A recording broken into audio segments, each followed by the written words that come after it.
Film and fun நேயர்களுக்கு வணக்கம். அனைவருக்கும் உழைப்பாளர் தின வாழ்த்துக்கள். இன்னைக்கு நம்ம ரெட்ரோ படத்தோட திரை விமர்சனத்தை பற்றி பார்க்க போகிறோம். கார்த்திக் சுப்ராஜ் இயக்கி சூர்யா நடித்த ரெட்ரோ படத்தை பற்றி நம்ம இப்போ பேச போகிறோம். படத்தோட விமர்சனத்துக்கு போகிறதுக்கு முன்னாடி படத்தோட சுருக்கத்தை பார்ப்போம். 1960 இந்த கதை ஆரம்பிக்கும் போது அனாதையான சூர்யாவை ஜோஜு ஜார்ஜ் மற்றும் அவரோட மனைவி தத்தெடுத்தாலும் ஜோஜு ஜார்ஜுக்கு சூர்யாவை தன்னோட மகனாக ஏற்க மனசு இல்லை. அப்படி இருக்கும்போது ஒரு கட்டத்தில் ஜோஜு ஜார்ஜ் ஆபத்தில் இருக்கும்போது சூர்யா தன்னை காப்பாற்றுவார்.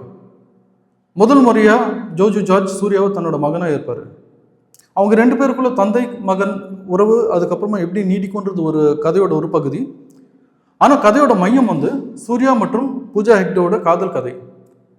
அவங்களோட குழந்தை பருவத்தில் ரொம்ப ஷார்ட் இன்ட்ரடக்ஷன் அவங்களுக்கு நடக்கும். அதுக்கப்புறமா பல வருடங்கள் கழித்து அவங்க ரெண்டு பேரும் சந்திப்பாங்க. சந்தித்த முதல் சந்திப்புலேயே அவங்க ரெண்டு பேருக்குள்ள காதல் மலரும். இந்த காதல் கதை கொஞ்சம் அன்கன்வின்சிங்காக இருக்குது. கொஞ்சம் காதல் ஏற்படுறதுக்கான கொஞ்சம் சூழ்நிலைகள் ஏற்படுத்தி அதுக்கப்புறமா காதல் வர மாதிரி பண்ணியிருந்தால் இன்னும் கொஞ்சம் கன்வின்சிங்காக இருந்திருக்கும். இது இப்படி இருக்கும்போது அவங்க ரெண்டு பேருக்குமே ஒரு கான்ஃப்ளிக்ட் இருக்கும். பூஜா ஹெக்டேக்கு சூர்யாவோட வயலன்ஸ் பிடிக்காது, சூர்யா வயலன்ஸை விட முடியாது. ஸோ ரெண்டு பேரும் இந்த சுச்சுவேஷன் எப்படி டீல் பண்ண போகிறாங்கன்றது தான் கதையோட முழு கரு. இப்போ விமர்சனத்துக்குள்ளே போகிறோம். இப்போ கார்த்திக் சுப்ராஜ் எப்படிப்பட்ட டைரக்டர்னு எல்லாருக்குமே தெரியும். கார்த்திக் சுப்ராஜோட கடந்த படங்கள் எல்லாம் பார்த்தீங்கன்னா ஒரு மாஸ்டர் பீஸ், ஒன்று மாஸ்டர் பீசஸ். ஜிகர் தந்தாவை எடுத்துக்கலாம், பேட்டை, மகான், இந்த மாதிரி ஏகப்பட்ட படங்கள் ஒரு ஒன்றொன்றும் ஒரு சில மாதிரி செதுக்கி வச்சிருப்பாரு. இந்த படத்தையும் அப்படியே பண்ணியிருக்காரான்னு கேட்டால் சற்றே தடுமாறி இருக்காருன்னு தான் சொல்லணும்.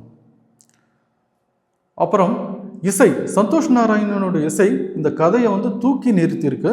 ரொம்ப அருமையான இசை. காட்சிகள் அனைத்தும் இசையால் இன்னும் மேம்படுத்தப்பட்டிருக்கு.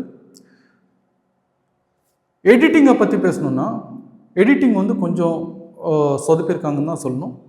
ஏன்னா தேவையில்லாத scenes, unnecessary flashbacks, dragging sequences இதெல்லாம் கொஞ்சம் தவிர்த்து இருக்கலாம். படத்தை இன்னும் ஒரு 5 நிமிஷத்துலேருந்து ஒரு 8 நிமிஷம் குறைச்சிருக்கலாம். அதனால் கதை அப்பப்போ கொஞ்சம் போரிங்காக இருக்கிற மாதிரி இருந்தது. ஆனால் ஃபர்ஸ்ட் ஹாஃப் ரொம்ப அருமையாக இருந்துச்சு. செகண்ட் ஹாஃபில் அங்கங்கே அந்த ஃப்ளாஷ்பேக்ஸ் தேவையில்லாமல் வச்சுருக்காங்க. அதை தவிர்த்து இருக்கலாம். இப்போ அடுத்து நம்ம கதாபாத்திரத்துக்குள்ளே போனோம்னா சூர்யா வழக்கம் போல் அருமையான பெர்ஃபார்மன்ஸ் கொடுத்துருக்காரு. அதில் எந்தவித சந்தேகமும் கிடையாது. பூஜா ஹெக்டேவும் நல்ல பெர்ஃபார்ம் பண்ணியிருக்காங்க. அவங்களோட தோற்றம் ரொம்ப சாதாரணமாக இருந்தது. மேக்கப் அந்த இடத்துல கொஞ்சம் சொதப்பிருக்காங்கன்னு தான் சொல்லணும். அவங்கள டீக்ளாம் ரோலில் காமிக்கணுன்றதுக்காக சாயத்தை மானாவாரி அப்பியிருக்காங்க. But Pooja Hegde gave her best. இந்த படத்தில் மற்ற நடிகர்களை பற்றி பேசும்படி சொல்லணுன்னா ஜோஜு ஜார்ஜ் ஒரு நல்ல நடிகர். அவருக்கு இந்த படத்தில் நடிக்கிறதுக்கான ஸ்கோப் கொஞ்சம் கம்மியாக இருந்தது. மற்றபடி கருணாகரன், சிங்கம்புலி அவங்க படத்தில் எதுக்கு வராங்கன்னே தெரியல. அவங்களோட படத்தில் கான்ட்ரிபியூஷன் என்னன்னு தெரியல. அப்புறம் சொல்லணுன்னா ஸ்ரேயாவோட ஐட்டம் சாங்கை பற்றி படத்தோட ரிலீஸுக்கு முன்னாடி மிகவும் அதிகமாக பேசப்பட்டது. ஆனால் படத்தில் அந்த பாட்டோட இம்பேக்ட் அந்தளவுக்கு இல்லை. இப்போ ஓவராலாக சொல்லணுன்னா கேரக்டரைசேஷனோட டெப்த் ரொம்ப கம்மியாக இருந்தது. ப்ராப்பராக டெவலப் பண்ண அண்டர் டெவலப்டு கேரக்டர்ஸ்ன்னு சொல்லுவாங்க.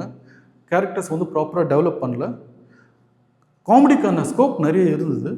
இருந்தாலும் டைரக்டர் அந்த வாய்ப்பை தவற விட்டாருன்னு தான் சொல்லணும். ஓவரால் ரெட்ரோ ரொம்ப ஸ்டைலிஷாக எடுத்த படம். ஆனால் கண்டென்ட்டில் கொஞ்சம் சொதப்பிருக்காருன்னு தான் சொல்லணும். Fans can watch it for sure. இந்த படத்துக்கு நம்மளோட ரேட்டிங் 100க்கு 58. அப்புறம் உங்களோட ரேட்டிங்ஸ் என்னன்றது கமெண்ட்டில் எழுதுங்க.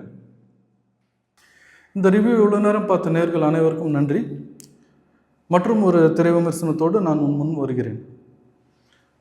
சேனலை சப்ஸ்கிரைப் பண்ணுங்கள், கமெண்ட் பண்ணுங்கள், ஷேர் பண்ணுங்கள்.